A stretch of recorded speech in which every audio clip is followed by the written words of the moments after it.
Good morning and happy Easter. Good morning.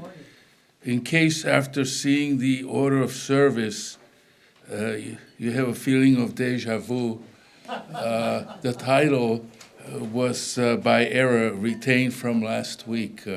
So today is the Easter service rather than last week's service. Welcome to our worship service at Central Unitarian Church. My name is Josef Machac. My wife and I first came to CUC 35 years ago. We have been coming to CUC regularly since then, along with our daughters who grew up in our RE program and continue to consider themselves as Unitarian Universalists. My wife and I continue to be deeply involved in multiple CUC activities. Besides being a worship associate and helping occasionally make coffee from time to time, I'm involved in our ongoing partnership with the Unitarian congregation in Prague in the Czech Republic. So again, welcome, newcomers, and I see we have some newcomers, and friends to our worship service at Central Unitarian Church. CUC is an inclusive community of all ages, which embraces diversity in identity, expression, and spiritual belief. We gather together each Sunday in worship to find inspiration, hope, and renewal among this community of like-hearted individuals. If you are visiting us in person, please be sure to say hello to one of our welcome hosts. Please raise your hand to Joan and Annette. If you are visiting us online, please be sure to click the link provided in the chat and sign our guest book by providing us with your name and contact information. This morning, our sabbatical minister, the Reverend Mark Cutolo, will preach a sermon entitled Magic and Miracle. In honor of the Easter holiday, we'll learn more about how early Christians distinguished between magic and miracles, and how these nuances influenced people's views on the afterlife and the resurrection of the dead. We invite you to stay after service for coffee, conversation, and connection in the same space. As we prepare to begin our service this morning, we ask those in person to please silence your electronic devices.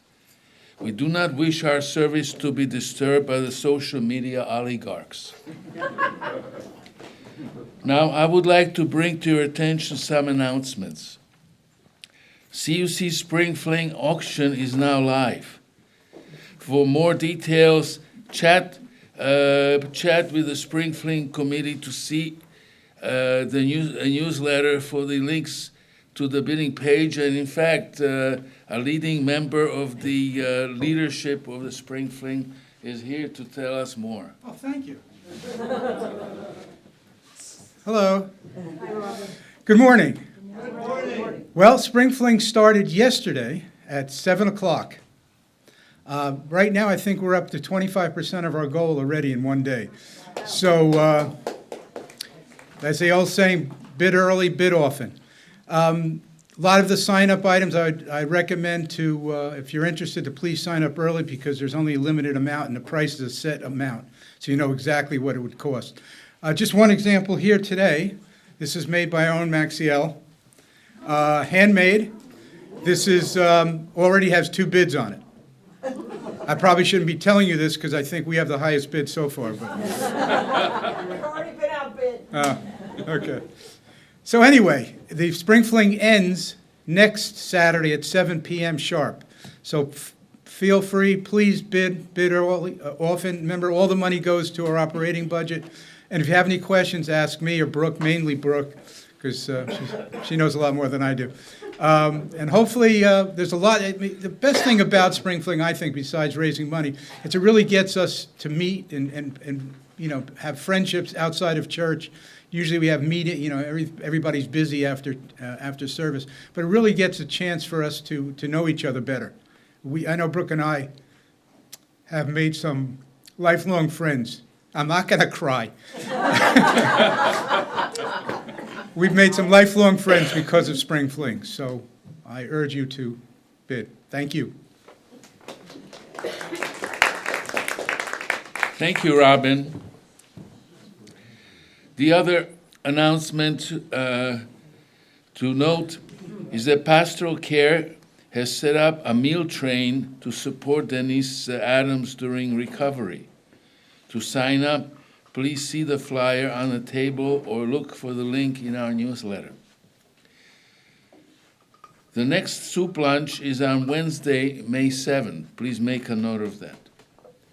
Please consider volunteering for coffee hour. Many spots are available over the next few weeks. Thank you. And we do wish to have coffee, which makes the after-church experience so much more pleasant.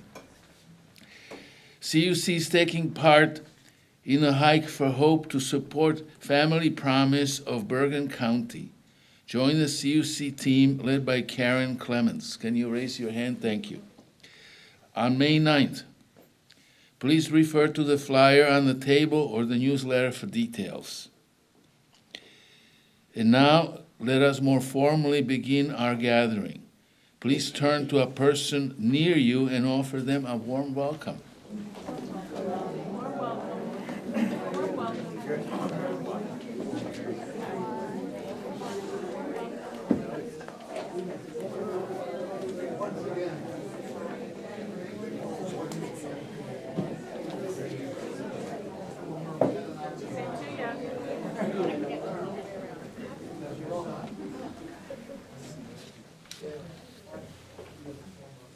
Good morning, everyone. Good morning.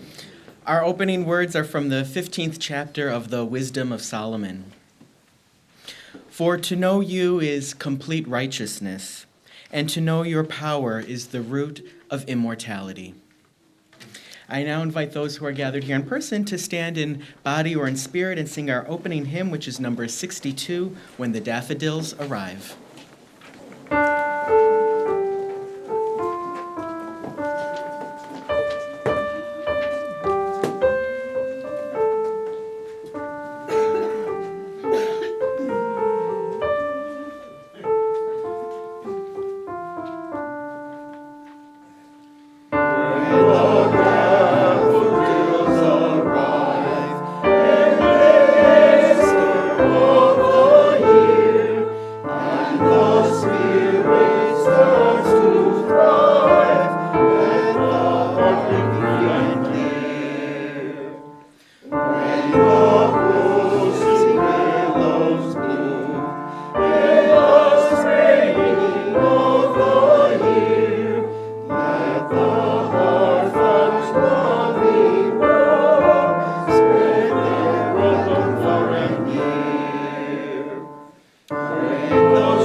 As we are lighting our chalice, please join me in saying our chalice lighting words, which are based on CUC's vision statement. We light this chalice to remind us of our dreams, to nourish our heart, mind, and spirit, to work towards a better world for all, to embrace the whole of our human experience, to honor our past and our gifts of the present, to create a community where each of us may find healing, transformation, and hope. We are not alone. Our lives are built on shared commitments, giving and receiving together. Our congregation serves as a place where we intentionally practice this shared living interdependence in a culture that overemphasizes independence. One of the ways we practice our interdependence is through our congregation's finances, which depend on the generous contributions of members and friends. We pause each week to recognize this particular form of sharing, each of us giving what we can to support the mission and vision of the Central Unitarian Church. Your financial contribution helps each and every one of us to grow, to serve, and most importantly, to live lives centered on love. Our offering now will be gratefully received.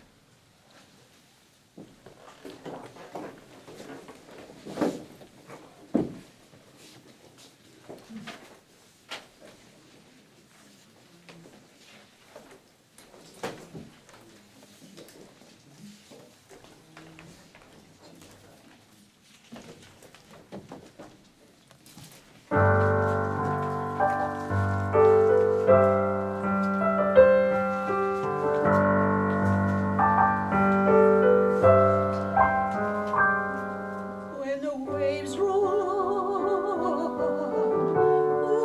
the waters and the ocean cries, we look to our sons and daughters to explain our lives, as if our child could tell us why. As sure as the sun rises, sure as the sea, sure as the wind in the trees, we rise again in the faces of our children.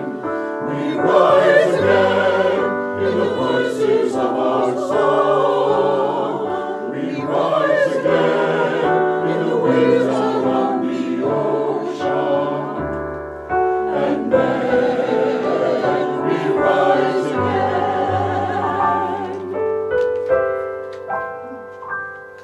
When the light goes dark with the forces of creation across a stormy sky,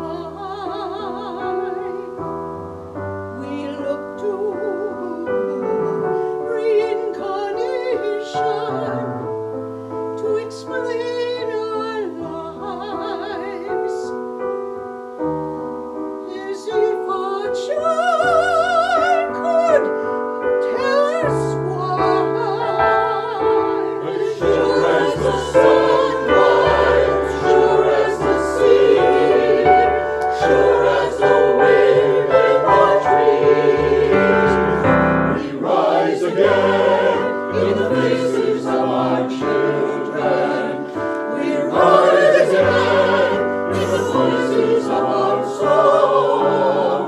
We rise again in the waves out on the ocean. And then we rise again. We rise again in the faces of our children. We rise again in the voices of our song. We rise again in the waves out on the ocean. And then we rise again. We rise again in the faces of our children. We rise again in the voices of our song. We rise again in the waves out on the ocean. And then we rise again. And then we rise again.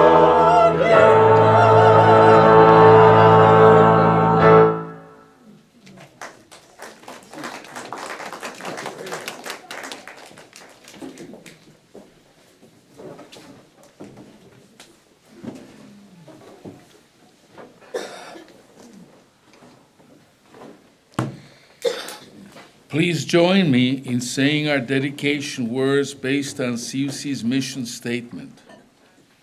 We dedicate these gifts in service of our mission to welcome all into a home of spiritual diversity that challenges us to become our best selves, to minister to one another in love, and to serve the greater community.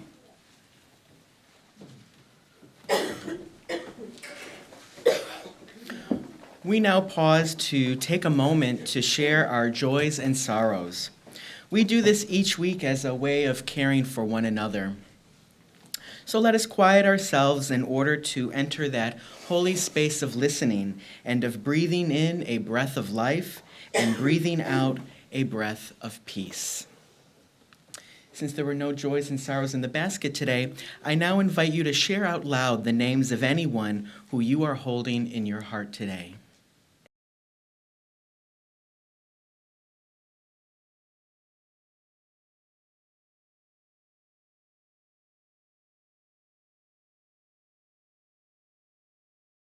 We hold these cares, joys, and concerns in our hearts, as well as the ones which remain unspoken. And now would you please join me in a moment of meditation. While sitting down where you are, be aware of your feet grounded on the floor. Close your eyes. Take a deep breath in, scanning your entire body up and down, from your toes to the top of your head, then back down again while breathing out.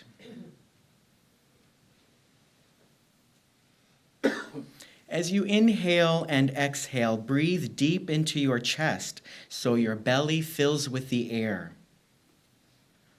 When exhaling, control the air as it leaves your lungs.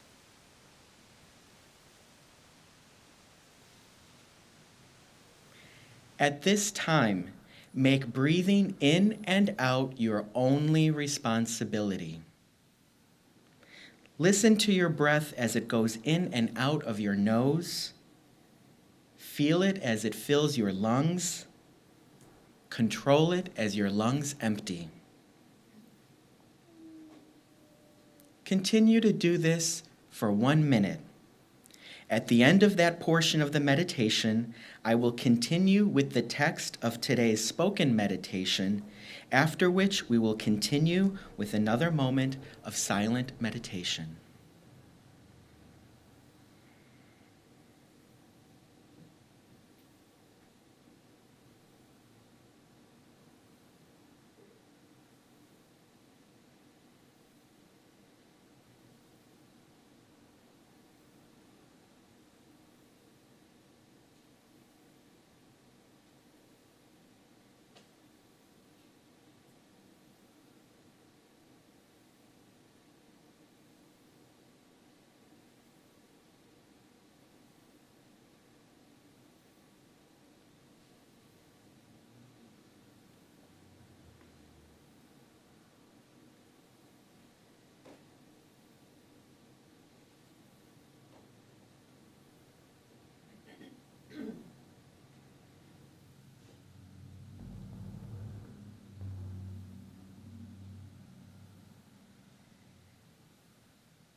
Somewhere across the world, Easter is breaking.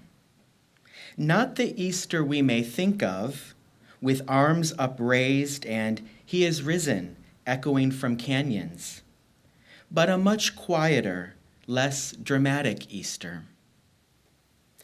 Somewhere in the world, perhaps not this day, but someday soon, a woman and a man rise from their beds, shaking the sleep from their eyes, and find their children already awake and preparing for their morning prayers. There has been no gunfire, no drug wars, no yelling or shouting or screaming, only the quiet of the night and the peace of silence around them. And somewhere in the world, perhaps not this morning, but soon, very soon, a soldier is packing his duffel bag, has emptied out all his bullets, is changing into civilian clothes, and is coming home. For peace has long been established, and there is no need for his presence. And somewhere in the world, Easter dawn breaks over the earth, not only on this day, but every day.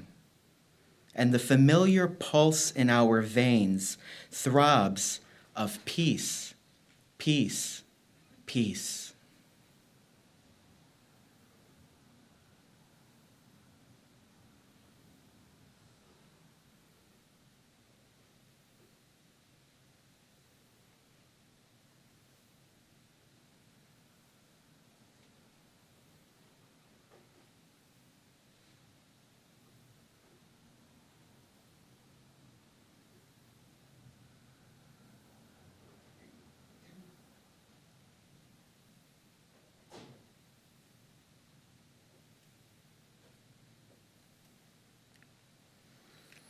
And that concludes this moment of meditation. I now invite those who are gathered here in person to rise in body or spirit as we sing our second hymn, number 266, Now the Green Blade Riseth.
Today's reading was written by the 19th century American poet and a famous Unitarian, Walt Whitman, titled Miracles.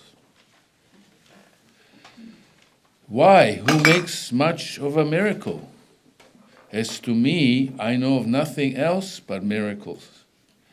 Whether I walk the streets of Manhattan or dart my sight over the roofs of houses towards the sky, or wade with naked feet along the beach just at the edge of water, or stand under trees in the woods, or talk by day with anyone I love, or sleep in the bed at night with anyone I like, or sit at table at dinner with the rest, or look at strangers opposite me riding in a car, or watch honeybees busy around the hive of a summer forenoon, or animals feeding in the fields, or birds, or the wonderfulness of insects in the air, or the wonderfulness of the sundown, or of stars shining so quiet and bright,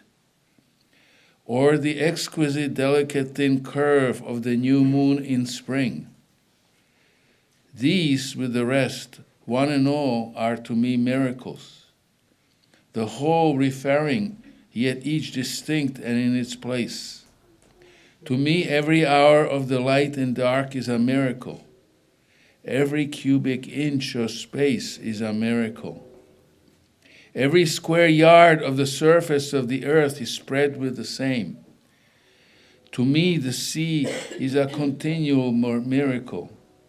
The fishes that swim, the rocks, the motion of the waves, the ships with men in them. What stranger miracles are there? Here ends the reading.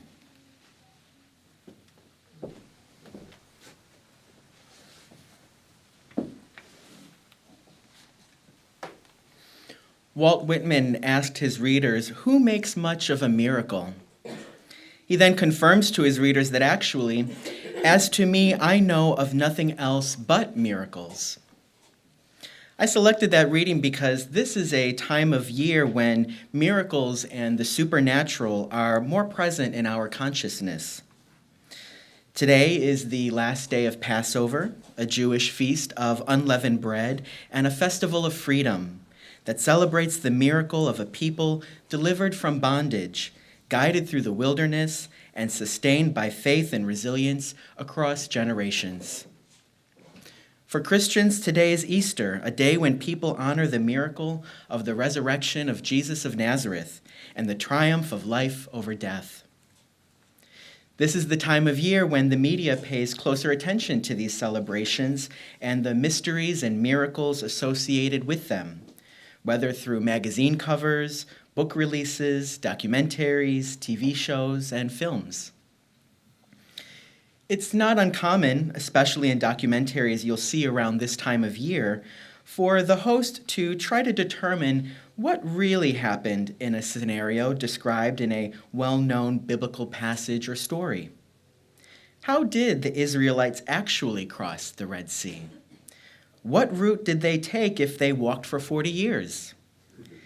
Did Jesus' disciples really see him in the flesh after the crucifixion?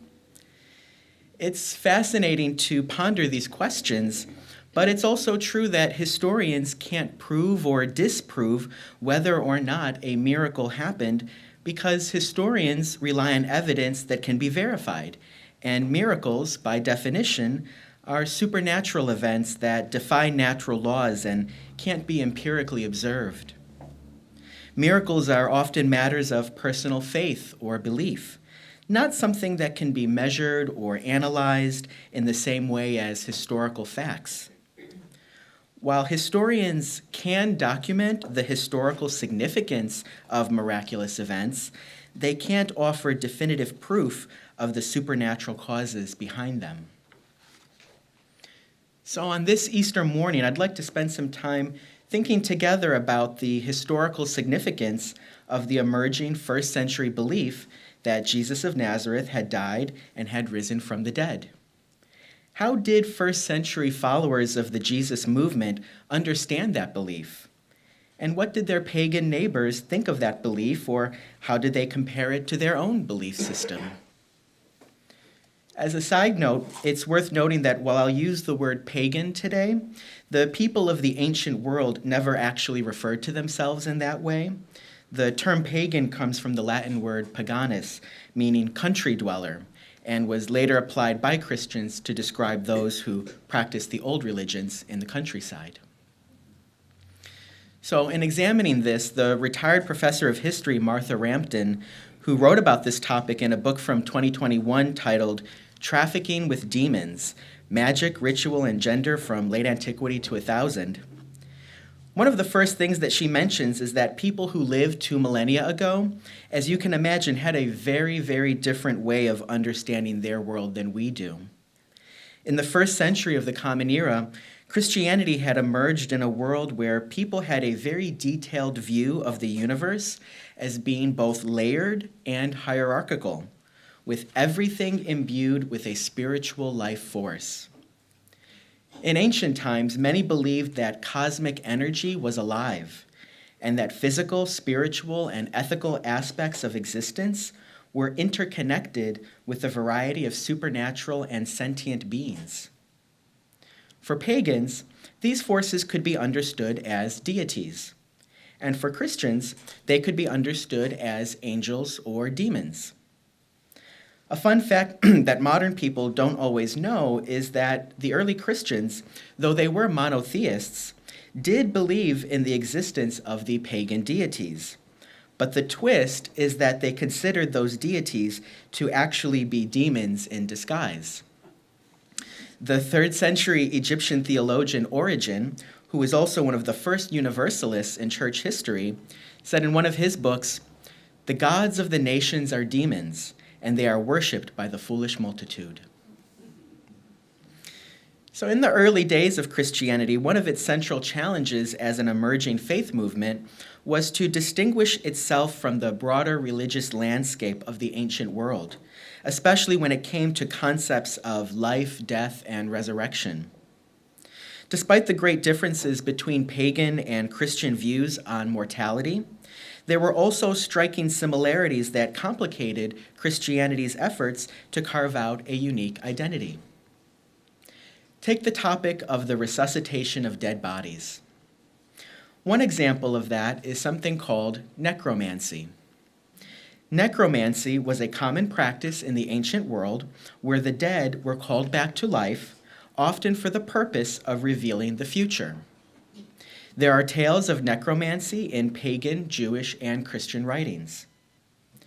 While pagan texts often describe this practice as eerie or repulsive, it wasn't necessarily condemned if it was done carefully and for a worthy goal.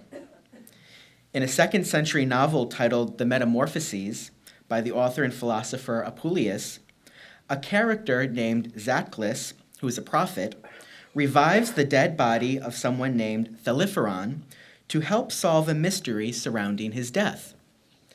Thaliferon's body is revived with the use of an herb and a prayer to the sun, and when the man returns to life, he complains about being dragged back from his journey to the afterlife. This event, while eerie, was justified by its noble cause, which was revealing the truth about Thaliferon's wife's involvement in his death. This was seen as an example of how the ancient world engaged with the dead. Other than the occasional stories of necromancy, for the most part, pagans in the ancient world had a distaste for anything having to do with the dead. The dead were shunned, cemeteries were built outside of city walls, and dead bodies were swiftly buried or burned. But for many pagans, Christianity's relationship with death seemed quite unusual and distasteful. Christians revered death in ways that pagan cultures did not. Christians boasted of a crucified Savior, reinventing a symbol of execution and shame into one of salvation and renewal. In addition, they held feast days to honor the martyrs. They venerated the physical remains of saints, and were even known to cherish the very body parts of those who had died for their faith as relics. To pagans, this was unsettling and morbid. Pagan critics saw Christians as people who were fascinated with death to the point of performing what they perceived as disturbing rituals, such as consuming the body and blood of the Messiah in the Eucharistic meal, which pagans viewed as akin to cannibalism. Yet, Christianity also offered an especially unique view of death and resurrection. Where necromancy was viewed with fear and repulsion, Christian resurrection was seen as a miracle. It wasn't just about bringing someone back from the dead. It was about the restoration of life in a divine and purposeful way. The Gospel of John captures this difference in a striking way when it recounts the resurrection of Lazarus. Jesus calls to Lazarus from his tomb, saying, "Lazarus, come out." And when the dead man emerges from the tomb, bound in cloths, Jesus commands, "Unbind him, let him go." In contrast to the gruesome rituals of necromancy, this resurrection was pure and simple, an act of divine compassion rather than power and control. Christianity's resurrection was about the power of God to overcome death, and it didn't require herbs, magical incantations, potions, or spells. Through sacred texts where the apostles defend Jesus from accusations of being a magician, and by emphasizing Jesus' divine nature through his virgin birth, early Christians insisted that their faith was not like the other religions of the time. The virgin birth, they argued, set Jesus apart from all other miracle workers and holy men. It was a sign that he was not just another prophet, but the Messiah, the fulfillment of ancient prophecies. This was an important distinction because in the ancient world around the time of Jesus, there were other holy men who claimed to have raised the dead, but Christians rejected comparisons between those figures and Jesus, insisting that Jesus alone had divine power, and anyone who did something similar was clearly engaging in demonic or magical practices. As the decades and centuries passed and more people chose or were pressured to convert to Christianity, they came to accept, through sermons from the pulpit and quiet correction in the confessional, that Christian resurrection was distinct from necromancy and other magical rites. So for us today, so far in time and worldview from those ancient debates, the distinction between resurrection and necromancy likely seems like an arcane theological detail. Nevertheless, these stories still have something to teach us. Not because we take them literally, but because they reflect an enduring human effort to wrestle with issues like mortality, meaning, and hope. We here understand religion not as a fixed revelation handed down from on high, but as a living, evolving expression of human longing for justice, for connection, for transcendence, and yes, for immortality, however you understand that. These ancient controversies remind us that all religions are shaped by the cultures and communities that carry them forward. And yet, within these stories of death transformed, of freedom claimed, of love remembered, we can still find inspiration.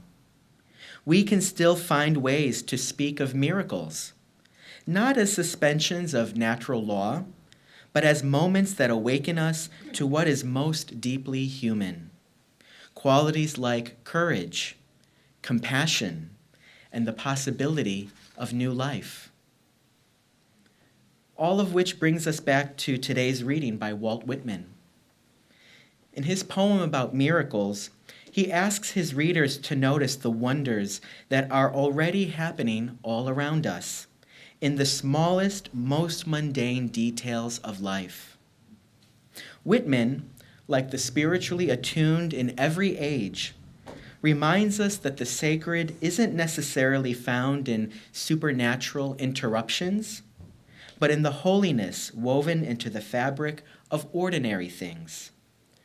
The streets of Manhattan, the rhythm of the seashore, the hush of a forest, the rising and the setting of the sun, the new moon in the spring, and the creatures of the earth, sea, and sky.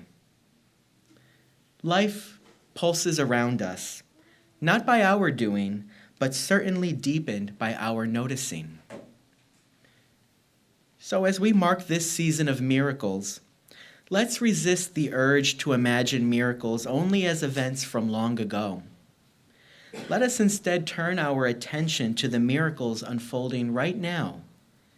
Not miracles that suspend the laws of nature, but moments that awaken us to our full humanity, and which invite us to live with reverence, attention, and hope.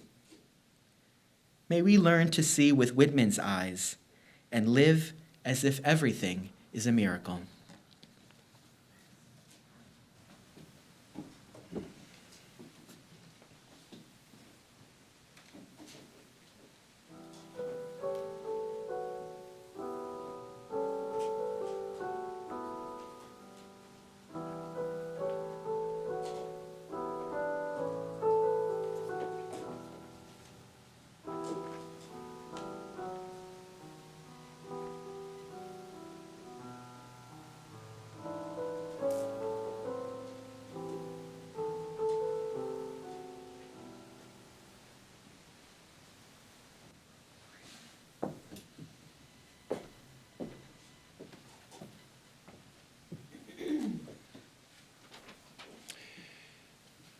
as we extinguish the chalice, please join me in saying our chalice extinguishing words based on CUC's covenant. We extinguish this chalice flame, but not our promise to each other, to act with grace, to hold each other in love, to serve this community and our world.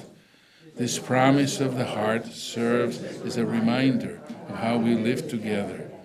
May it bring joy to our collective lives. And please join me as you are able in our final hymn, number 270 in our hymnal.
As we come to the end of our time together, our closing words come from the 55th chapter of the book of Isaiah.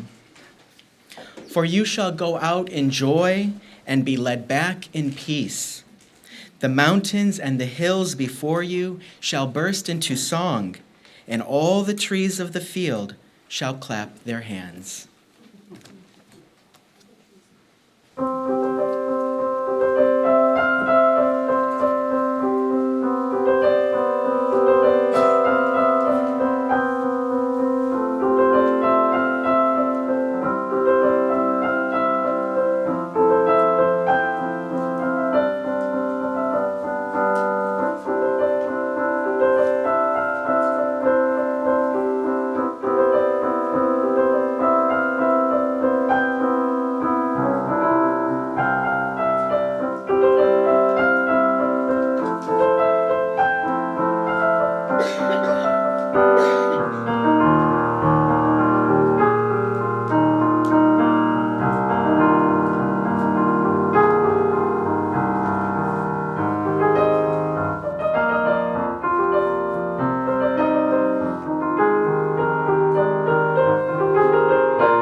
minister service is always the church.